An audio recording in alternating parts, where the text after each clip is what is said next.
오늘은 4월 5일입니다. 금요일입니다. 새벽 예배에 나오신 우리 성도님들을 환영합니다. 말씀 나누기 전에 공동기도 제목으로 기도하시겠습니다. 배옥준 집사의 뇌졸중을 치료해 주십시오. 언어가 회복되고 오른쪽 팔다리에 힘이 생겨나도록 해 주십시오. 곽한나 집사를 치료해 주십시오. 권하자 집사가 다시 걷도록 해 주십시오. 이승학 성도의 뇌종양 치료가 잘 되게 해 주십시오. 권현민 형제를 치료해 주십시오. 김에브라임 형제가 신장 이식을 속히 받도록 해 주십시오. 김시 집사가 걷도록 해주십시오. 김수인 집사가 재발하지 않고 치유되게 해주십시오. 박수경 선교사의 허리가 완치되게 해주십시오. 예수님의 이름으로 기도합니다. 아멘.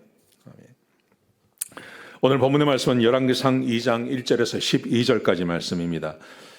인생의 결론 같은 것이 있습니다. 인생의 결론은 이것입니다. 하나님의 말씀에 순종하면 형통한다는 것입니다. 어제는 불순종한 사람들에게 두려움이 찾아온다고 말씀드렸습니다. 그것도 인생의 결론입니다. 그보다 더한 결론이 있습니다. 하나님의 말씀에 순종하면 언제나 형통한 삶을 산다는 것입니다.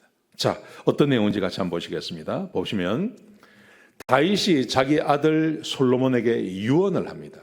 그런데 이 유언의 내용은 너무나 중요한 것입니다. 다윗은 일평생을 하나님과 동행한 사람입니다.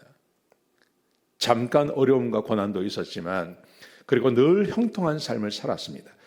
그리고 자기에게 고난이 오고 힘들고 어려운 삶이 왜 왔는지도 알고 있는 겁니다. 그러므로 자기 아들에게 이 말을 할 수 있는 충분한 자격이 있는 사람입니다. 자, 다윗의 유언은 아주 간단합니다. 1절에서 4절까지 1절에서 4절 굉장히 짧습니다.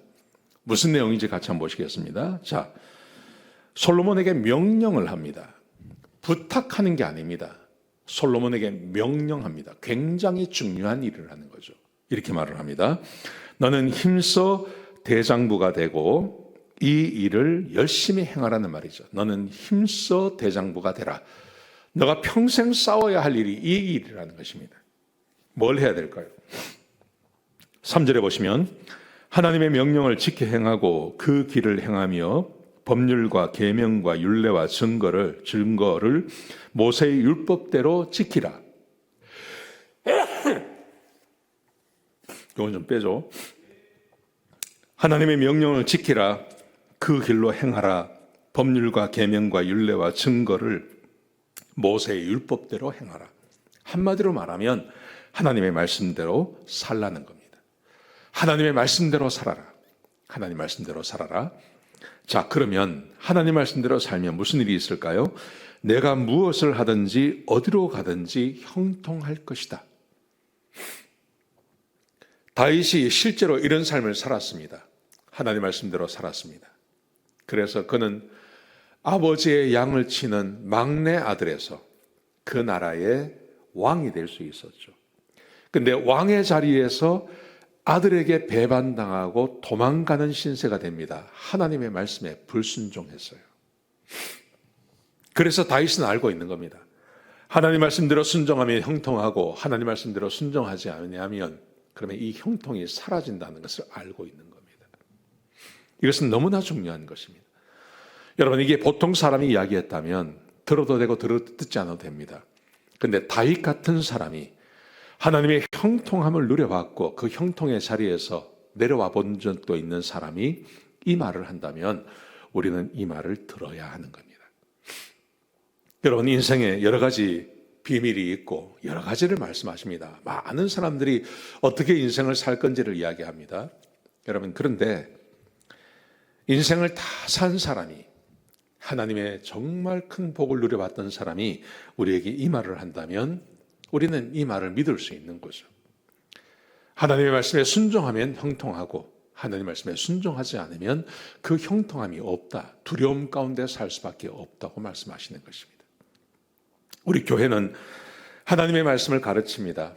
하나님의 말씀을 함께 나눕니다. 그리고 우리가 형통함을 누리며 살자고 이야기하고 있습니다. 여러분, 이 말씀에서 벗어나는 것은 없습니다. 성경 창세기부터 요한계시록까지를 다 읽어보십시오. 한결같이 주장하는 것이 하나님의 말씀에 순종하자는 겁니다. 하나님의 말씀에 순종만 하면 그러면 형통할 수 있습니다. 여러분, 이 말씀을 잊지 마시기 바랍니다. 우리가 매일같이 이렇게 새벽 예배를 드리고 하나님 말씀을 듣고 하나님 말씀 가지고 하루를 살아가자고 하는 이유가 여기 있는 겁니다. 아침에 일어나서 하나님 말씀 붙잡고 그리고 그 말씀 가지고 하루를 살아가는 겁니다. 사람은 내일 것을 오늘 못 삽니다. 사람은 그저 현재 내가 주어진 그 시간만큼만 살아가는 겁니다. 이 시간 안에서 내가 하나님 말씀에 순종하고 주의 말씀을 따라서 최선을 다해서 살면 그러면 하루하루 살아가는 데 있어서 하나님께서 복을 더하시는 것입니다. 그렇게 하루가 쌓여서 한 달이 되고 1년이 되고 내 인생이 되는 것입니다. 오늘 하루 하나님 말씀대로 사시고 오늘 내게 주어진 시간 안에서 주의 말씀에 순종하며 사십시오. 그러면 하나님께서 반드시 우리를 형통케 하여 주실 것입니다. 이 복을 놓치지 않는 우리 성도님들이 되시기를 주의 이름으로 축복합니다. 기도하시겠습니다. 아버지 하나님, 주의 말씀을 주시니 감사합니다. 하나님의 말씀에 순종함으로 형통한 삶을 살게 하여 주옵소서. 두려움이 아니라 형통과 기쁨 가운데서 사는 우리 성도님들 다 되게 역사하여 주시옵소서. 감사합니다. 이 모든 말씀을 살아계신 우리 주 예수 그리스도의 이름으로 간절히 기도드렸습니다. 아멘.